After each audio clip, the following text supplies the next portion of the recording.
ও বাড়িতে তো কেউ নেই শুনলাম। কেক খাওয়ালে পার্বতী? হ্যাঁ, শুধু চা। বাবা যা খাইয়েছে একেবারে হাঁসফাঁস অবস্থা।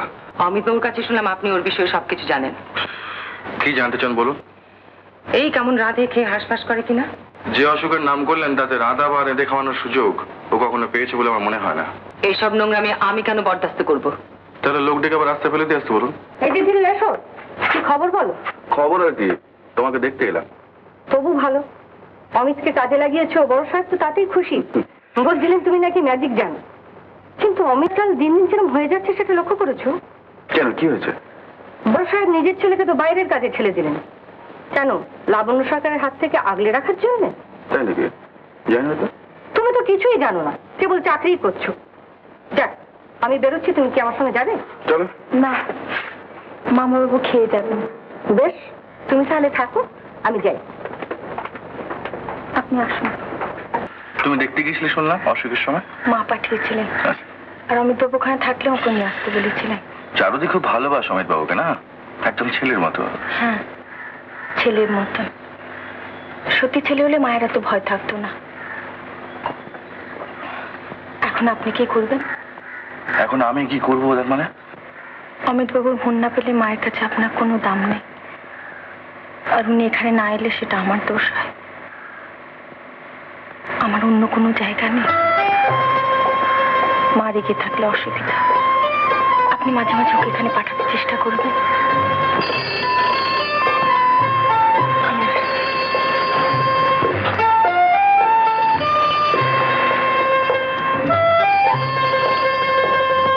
হ্যালো, ওখানে ধীরাপদ বাবু আছেন? একবার দিন তো।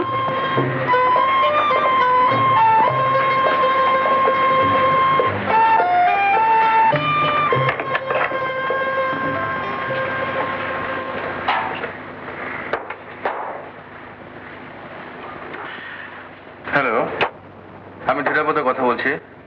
আমি লাবণ্য সরকার বলছি। হ্যাঁ বলুন। আপনাকে এক্ষুনি একবার নার্সিং হোমে আসতে হবে। বিশেষ জরুরি? হ্যাঁ, বিশেষ জরুরি। আচ্ছা,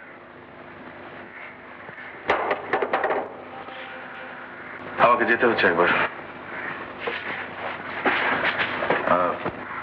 তোমার কথা আমার মনে থাকবে। চলি। হ্যাঁ,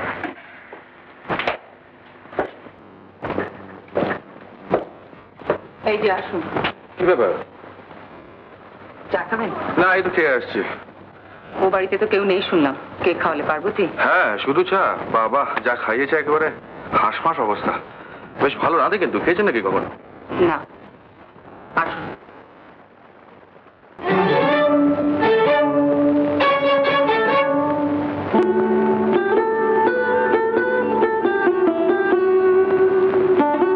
মেয়েটির নাম কি? হ্যাঁ, মেয়ের নাম কাঞ্চন। ও এখানে কি করে? ফুটপাতের ল্যাম্পপোস্টের নিচে অজ্ঞান হয়ে পড়েছিল। অমিতবাবু গাড়ি করে যাচ্ছিলেন, দেখতে পেয়ে দয়া করে আমার এখানে তুলে দিয়ে গেছেন, আর হুকুম করে গেছেন যেন সেবা যত্ন করে সারিয়ে তোলা হয়। খারাপ জাতের অ্যানিমিয়া, অন্য রোগও থাকতে পারে। তা আমাকে ডেকেছেন কেন? অসুখ তো কারোর হুকুমে সারে না। চিকিৎসা করতে হলে পেশেন্ট সম্বন্ধে ডাক্তারের কিছু জানা দরকার। অমিতবাবুর কাছে শুনলাম আপনি ওর বিষয়ে সবকিছু জানেন। কি জানতে চান বলুন? এই কেমন রাধে খেয়ে হাঁসফাঁস করে কিনা।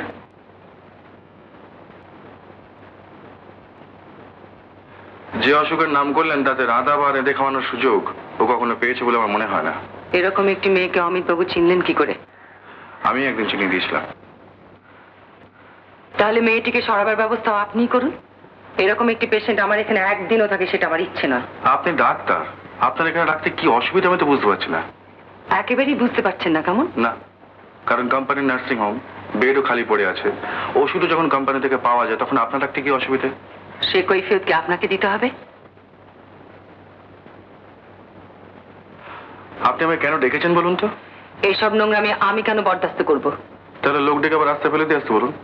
আপনি মেয়েটিকে জানেন, সেটা স্বীকার করতেও আপনার আপত্তি। আপনি যতটা ভাবছেন ততটা স্বীকার করতে আপত্তি। আপনার কোনো দায়িত্ব নেই? আপাতত আপনার দায়িত্ব অনেক বেশি। উত্তম কুমারের সেরা সিনেমা দেখতে হলে ডাউনলোড করুন ক্লিক অ্যাপ।